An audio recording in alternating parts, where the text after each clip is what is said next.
ব্যস্ত শহরের কোলাহল থেকে এক শান্তি খুঁজতে আজ আমরা চলে এসেছি প্রাকৃতিক এক অপরূপ রাজ্যে সুন্দরবনে। চারদিক শুধু সবুজ আর সবুজ, নদীর শান্ত জল ও ম্যাগ্রোভ বনের রহস্যময় পরিবেশ, আর পাখির ডাক যেন মন অন্যরকম প্রশান্তি এনে দেয়।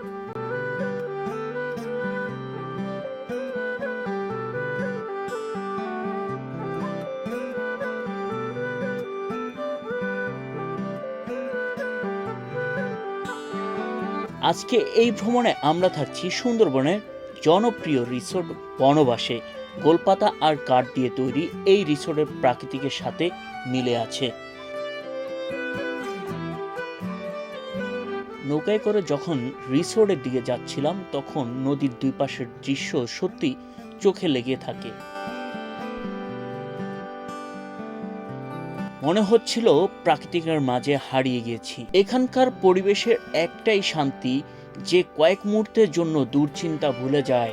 সকালের ঠান্ডা বাতাস, নদীর ঢেউয়ের শব্দ আর সন্ধ্যায় মনোমুগ্ধকর দৃশ্য, সবকিছু মিলে এক অসাধারণ অনুভূতি। আজকে এই ভিডিওতে আমরা আপনাদেরকে দেখাবো রিসোর্টের ভিতরে সুন্দর পরিবেশ, নৌকা ভ্রমণ, খাবারের আয়োজন আর সুন্দরবনের কিছু অসাধারণ দৃশ্য। ভিডিওটি শেষ পর্যন্ত দেখবেন, কারণ সামনে রয়েছে আরও অনেক সুন্দর মুহূর্ত। বনবাসের রিসোর্টের কটেজগুলি আসলে অনেক সুন্দর।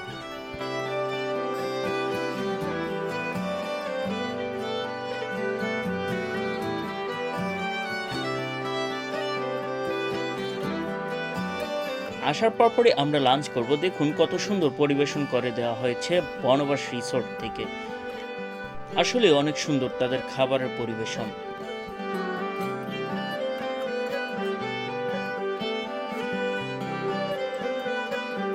দুপুরের খাওয়া দাওয়ার পরে আশপাশ একটু ঘোরাঘুরি।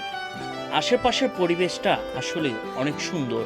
আপনারা যখন সুন্দরবনে যাবেন তখন ঢাংমারির খালের পাশে একটি কাঁচা রাস্তা রয়েছে, সেখানে ঘুরতে পারেন।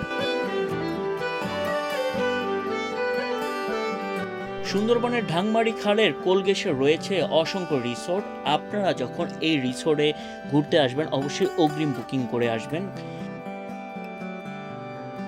সন্ধ্যা ঘনিয়ে আসলে ঢাংমারি খালের আশেপাশে যত রিসোর্ট রয়েছে তা অনেক সুন্দর হয়ে ওঠে।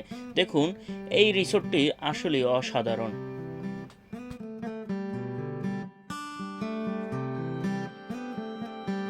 সন্ধ্যার নাস্তা সেরেই আমরা বসে গেছি গানের আড্ডায়, আর এই আড্ডা শেষ করতে করতে চলে এসেছে বারবিকিউ পার্টির সময়।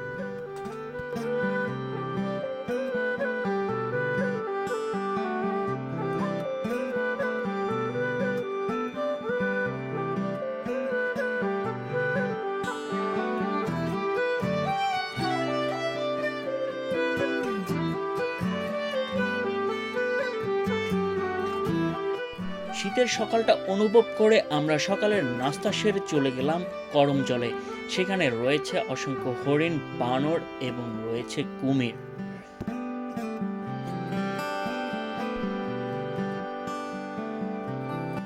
তবে আমি বারবার বলতেছি, সুন্দরবনে ঘুরতে এলে অবশ্যই বর্ষাকালে ঘুরতে আসবেন, কারণ শীতে পরিবেশটা অত সুন্দর হয় না। বর্ষাকালের পরিবেশটা আসলে অসাধারণ। শুধু তাই নয়, আপনাদেরকে ঘুরিয়ে দেখাবে বিভিন্ন ক্যানেলগুলি। অবশ্যই সুন্দরবনে আসলে আপনারা এই রিসোর্টগুলিতে থাকার চেষ্টা করবেন, এবং আরও কিছু ট্যুরিস্ট জাহাজ রয়েছে, সেগুলোতেও থাকা যায় 3 থেকে 4 দিন। অবশেষে সবকিছু ঘোরাঘুরি শেষ করার পরে আমরা চলে যাচ্ছি সেই জেটিতে। সেখান থেকে আমরা চলে যাব বরিশাল হয়ে ভোলা। অবশ্যই ভিডিওটি ভালো লাগলে লাইক, কমেন্ট, শেয়ার করে দিবেন এবং চলতি ভোলা 2.0 সাথে থাকবেন। শুধু চলতি ভোলা ইতিহাস ঐতিহ্য নয়, ভ্রমণের ভিডিও, শৈশবের ভিডিও, গ্রামের ভিডিও এবং মাছ ধরার ভিডিও করে থাকে।